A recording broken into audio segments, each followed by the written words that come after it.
Hey everybody, welcome to Ask Dr. Testosterone, the only show on YouTube where you can ask questions to a medical doctor who's also a champion bodybuilder. Ask Dr. Testosterone was brought to you by his book, The Bible of Bodybuilding 2, over 700 pages full of information on training, nutrition, supplementation, PEDs, everything you need to know in there. It's available on Amazon.com. And while you're on Amazon.com, you can pick up my book, Real Bodybuilding. It's great, of course. And now all the way from Athens, Greece, please welcome the good doctor, George and Touliatos. How are you, George? Good, Ron. How are you? Good, good, good. So I wanted to show my blood work that I had done a couple weeks ago for Frontline, and just let everyone know that I'm okay. Or, you tell me if you think I'm okay. So let's run through it real quick. Some things were a little bit out of value, so I'm not 100% perfect health. So what are you running now? So I'm on 280 milligrams of testosterone cypionate a week.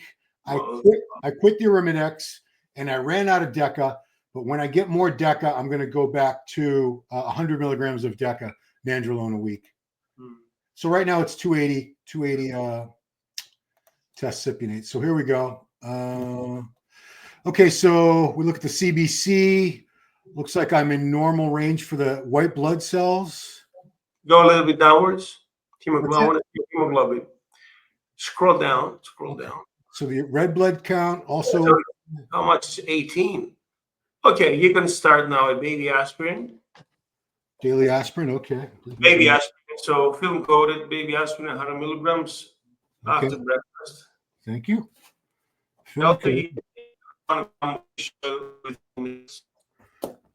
Lost you there. I didn't quite hear that. What'd you say? 1 gram of fish oil with all meals. Okay, gotcha. So those two agents will inhibit your platelet segregation, will make your blood thinner, okay? Okay. Now you can go for blood donation. Okay. You're borderline for phlebotomy, so they may call it the phlebotomy because of the number of the 18. Now, well, listen to me. You're overhydrated. Well, you are well hydrated because in order to find the proper ratio between, the proper ratio between hemoglobin and hematocrit is 1 to 3. So you multiply 3 times your hemoglobin, it should be 50 for your hematocrit. But it's 50.7.5 means that you have drunk enough of water that dilutes your plasma. If you were dehydrated, your hematocrit should be 55, let's say, a little bit above of the multiplied 3. So you're well hydrated. That's why an experienced doctor will tell you you don't need a phlebotomy because of the 52%. Because usually the 55% takes you to the phlebotomy. However, an experienced doctor in hematology will tell you that your hemoglobin counts, which is borderline for a phlebotomy, over 18. Below 18 is called blood donation. Okay. So it's up to the internist over there. Okay, cool. But if I were you, I would give blood to feel a relief, Okay. Well, I'll start the baby aspirin and I'll bump up my fish oil. I definitely was not taking that much fish oil. I have not been. Whatever. I don't even know what these things are. MCH, MCV, they're fine. Yeah. This thing, whatever, MCHC. Platelets. I want to see your platelets. How many are they? Okay, so platelets, I'm at 220. Well, they could be lower. So now we need to deactivate them by the aspirin and the fish oil, okay? Because the thrombosis, it's up to the platelets. They call thrombocytes. If the platelets are kept low, it's lower the risk. Anyway, can we see now another biochemics, perhaps, or biochemistry, or these aren't established, so let me keep going down. All right, so neutrophils, lymphs, those are fine. Monocytes are fine. Eosinophils are fine. Basophils are fine. Immature glands, they're fine, I guess. Okay, so glucose, I'm at 100, which is... Were you fasted? Yes, I was fasted. Well, listen, it's a little bit elevated, but glucose fluctuates if you're stressed, it elevates. So it's not so accurate like the glucose post-meal. Now, if you're fasted and it's in the morning, it's not the most accurate because in the morning cortisol is high and cortisol releases glucose. Okay. So the fasted AM glucose is not as accurate that the post-meal glucose. Okay. But now, because you are fasting, we should check out the A1C, what Connor says. Okay. Yeah, we'll get there. It's the average of the 3 months in the past. And it's more accurate because it doesn't fluctuate the A1C. Okay. Okay. So you're saying if I had done this after a meal, the After glucose... a meal, 2 hours after a meal should be below 120. Okay.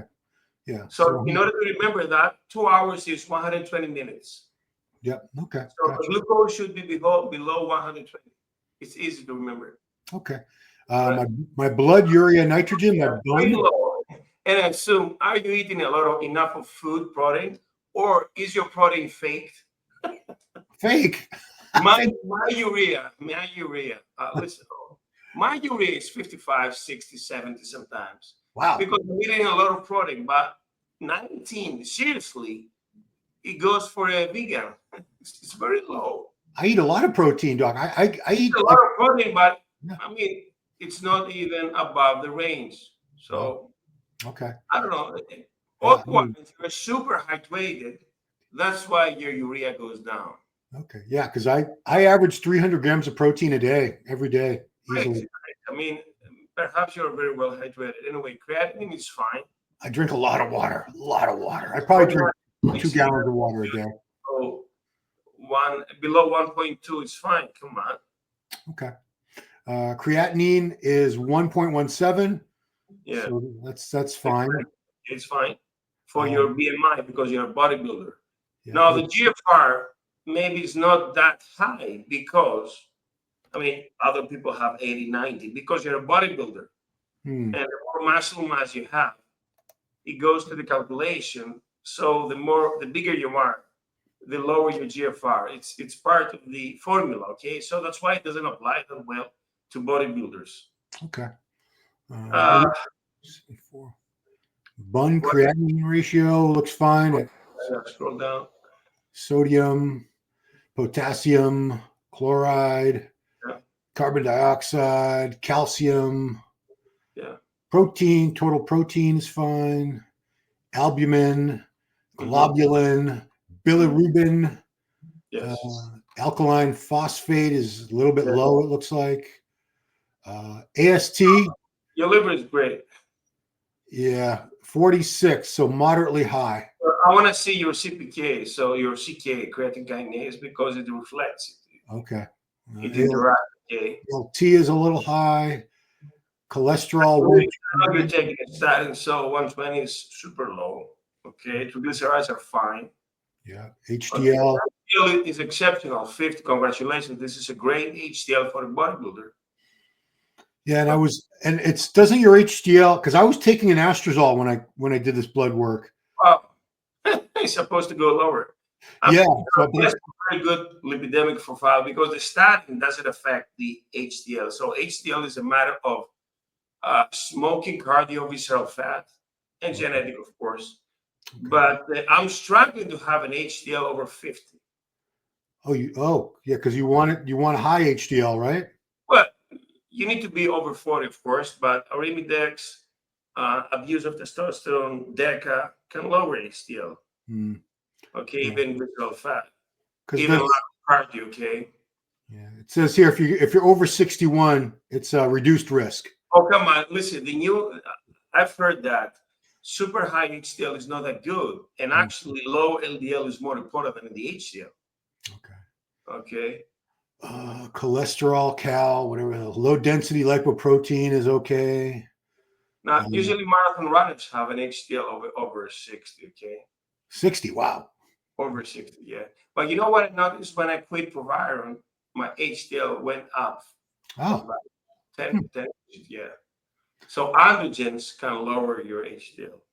Yeah, I bet my HDL was very low in the past. I bet it was. Well, if you're using How's your- 7 steroids, or if you abuse anabolics. Yes. Oh yeah, I mean, I was taking deep Dianabol back in the day. Sometimes I would do Anadrol. You know, I'm sure it was up there. So what else? What's your total testosterone? Okay, so total testosterone. Here we go, the big one. Wow. 1256. Yeah, for 280 milligrams. It sounds like it's underdosed, because for literally you're taking 300 milligrams, right? Almost. Well, to be totally transparent, I took this blood test 4 days after my last shot. It was the 5th day. Is it CPNA? Is it CPNA? Cypionate, yeah. And even on the day 4, because with cypionate, I measured on day 7, because cypionate has a half-life of 8 Wow. days. Now, McLean also gives you cypionate on a weekly basis. And imagine you counted it almost very close to the spike, and it's only 1200. Yeah. And you're taking 280, right? 280, yeah. I split it up. I do every 4 days. I do 7 ml, 0.7 mLs every 4 days. Yeah, listen, with testosterone uptake in Greece, which is 250, Yeah. with 1 ml, the trough level in 1 week is 1500. Wow. 1500. Yes, this is underdosed. I think you have better testosterone. You're taking almost 300, and it's only 1200 in the day 4. Imagine this. Yeah, you got better gear over there for sure. So, and free testosterone is 29. Slightly above the okay. This is good. Yeah, I mean, I don't want it low. And that was it. My prostate. It's perfect. Prostate looks fine. TSH normal. Now, TSH could be lower a little bit. So if you take selenium, you could lower it and have a better metabolic rate. Okay. Your estrogen is great, but you said you took an Arimidex. Yeah, I was doing. I think I was doing a half a milligram twice a week. I've stopped. But I was on Arimidex and Astrozole when Actually, I did. how's your sex drive with that range? It's fine. It's fine. Yeah. It's better without it. Better without it. Eh? I think so. That's what we are talking. That killing the estrogens doesn't give you the best sex drive. Okay, so elevate a little bit makes you more horny, because we need estrogens for sex drive. So if you had a low estrogen, your sex drive would suffer, right? I mean, bodybuilders suffer because they kill estrogens. Wow. They take in Arimidex every day to look dry, and they complain the lack of sex drive, even though they're taking a lot of testosterone. True. All right. Well, that's my blood work, Doc. Am I okay? I'm okay. Yeah, not bad. I mean, I'm surprised with your liver, with your lipids, but I was expecting higher testosterone from your dose. Yeah. Well, maybe I need to up my dose. Well, if I tested higher than that, they're going to cut my dose because it's already a little high. Because I tested at over 1500. I guess they don't even count this particular lab. If you're over 1500, they just say it's out of range. Listen, the trick to have a lower testosterone is measure it on a weekly basis, not sooner. Oh, weekly. I do it more than that.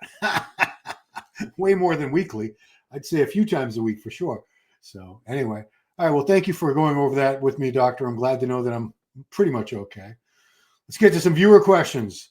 Here's a wacky one. Can Clomid make the testicles smaller or retract? If it does that mean suppression? Isn't Clomid supposed to do the opposite? Well, Clomid can enlarge in the long run because it kicks in directly the testosterone. Not as good as HG, of course, that kicks directly the balls. But yes, it's supposed to reverse the testicular shrinkage. So they should make them bigger, not smaller.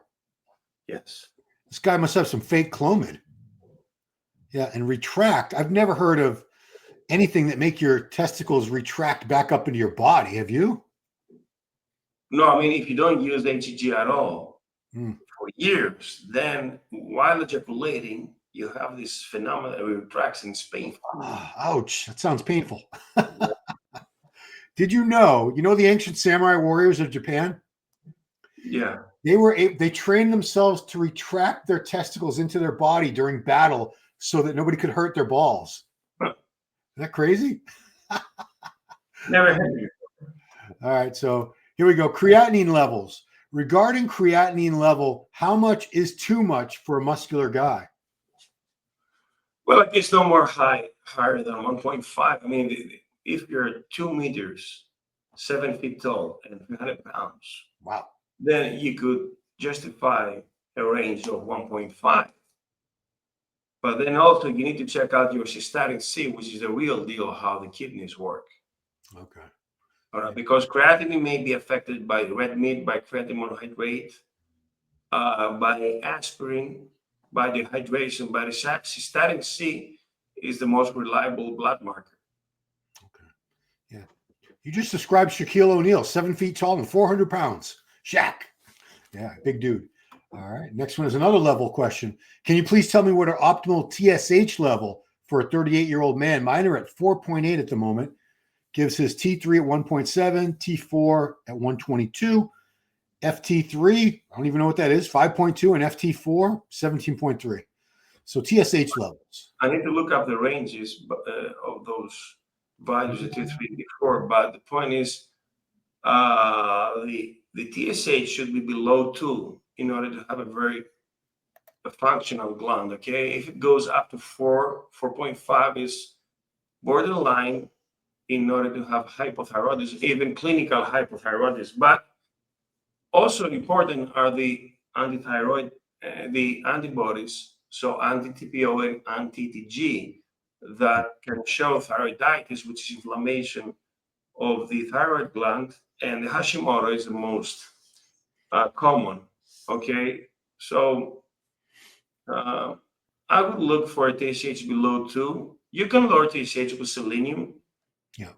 Because it helps for the metabolism of the thyroid gland. Okay. And also check out the thyroid antibodies. Gotcha. Okay, cool. Next one. We've got a lot of, it's all blood value questions today. Do I need to take T4 T3? I'm already supplementing with vitamin D, zinc, selenium, 200. I don't know what that's supposed to 200 and iodine, 2 tablets every day. What is that signal? What is that symbol? Yes. Yeah, I've never seen that before. So does this person need to take T4 or T? It's T4 and T3. You take them both or you pick one? Doesn't it reflect the previous one? Oh. No, I'm saying didn't you say that T3 is you should take T4 and not T3, or do you take both of them at the same time? Well, most important taking T4 because T4 will convert to T3. Okay. Otherwise, monotherapy of T3 will make you run out of T4. Oh, but T3 is the active form and it's more effective. Okay, T4 is inactive but will convert eventually to T3. Okay. Now, in order to take, if you want to take thyroxine or triiodothyronine, you need to check out the TSH, of course. If it's over 5, again, yes, of course, you need replacement therapy. But vitamin D and zinc just help with testosterone. Selenium helps with the TSH, and iodine. I mean, could be risky also because if you OD with iodine, you have a problem with your thyroid. So just take the selenium and watch out your TSH. Okay, cool. All right. Next one we got. What do you think when you're on TRT and twice a year you do HCG, 2 days a week? I guess this means at 1500 IU for about 3 to 4 weeks without testosterone. Dr. O'Connor mentioned in his video, it's good to do it. So I guess taking breaks from TRT and just using HCG for a few weeks. No, I don't think so. It's a good idea. You never come off of TRT because your own production has gone. Of course, we take the HCG for fertility, not to come off from testosterone. This is a life treatment, a lifetime treatment, okay? And you cannot restart your own HPDA because it's gone. So when it's gone and you still use testosterone, you keep suppressing. Yeah, I mean we've had this discussion before where there are guys who want to do HCG monotherapy and no testosterone, and it's not sustainable in the long term, right? Nothing can replace testosterone. Okay, monotherapy of HCG cannot have the same effects as testosterone Hmm. And the better choice is to use them both alongside. Sure. All right. Yeah. I don't know why so many people have issues with test. Like some people are just really afraid to take it. I don't know why. Well, they should be concerned about the side effects of the low testosterone. Okay. Yeah, true. Yeah. If you guys don't follow Dr. T on Instagram, he's always posting really cool medical updates and studies and findings about low T and how bad it is for you. So follow Dr. T, guys. So last question. It's a long one. At my annual checkup, my blood pressure was 140/85. My cardiologist told me it was because I was worried and my heart rate was higher. Over the years, it's always been around 120/80 and even lower. After the examination, I started to monitor it, and it hovers around 110/125/70 to 80. Even in the morning, it's always 110/70. 33 years old. I'm in shape and lead a healthy lifestyle. Should I be concerned? I don't think so, because in order to assess the blood pressure, we need to take the average of the 7-day week, daily, not just a spontaneous increase of the blood pressure. Yeah. All right, because it may increase out of stress, out of coffee. Okay, if we take the stairs, for instance. So the most accurate is just after waking up from bed, and do this for 7 days in a row and see how it goes. Yeah. And skip the salt to see if the salt elevates your blood pressure. Skip your coffee. Okay. But you shouldn't be worried if it's below 130, up to 130. Yeah. And your diastolic that reflects to the heart is below 85. And guys, just to let everyone know, blood pressure cuff monitors, they're cheap. They don't cost much money. So yeah, actually, if you have a huge arm of 20 inches, it increases your blood pressure. Yes. Wow. Yeah, I mean, that's why when you go to the doctors, guys like you especially, I bet, because you got big arms, I bet they have to give you the same cuff that they give like obese people, right? Yes, yes. There's different sizes, because I was presses the yeah, because if you put a small cuff, a cuff that's too small on you, it's already going to show you have high blood pressure because it's squeezing too much, isn't it? Exactly, yes, squeezes. Yeah. So XXL for you guys out there with the big guns. I just can get by with like a medium. Anyway, that's it for the show, guys. If you have questions for next week, please leave them in the comment section below, or just leave any comments you have in general. We love hearing from you guys.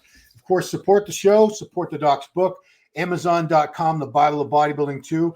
It's a lot of reading and a lot of knowledge and information. We're very, very fortunate every week to have Dr. T here sharing his many, many years of knowledge and experience with us meathead bodybuilders who don't get this kind of information from our local physician because they just don't know. They're not bodybuilders. So thank you, George. Appreciate what you do here very much.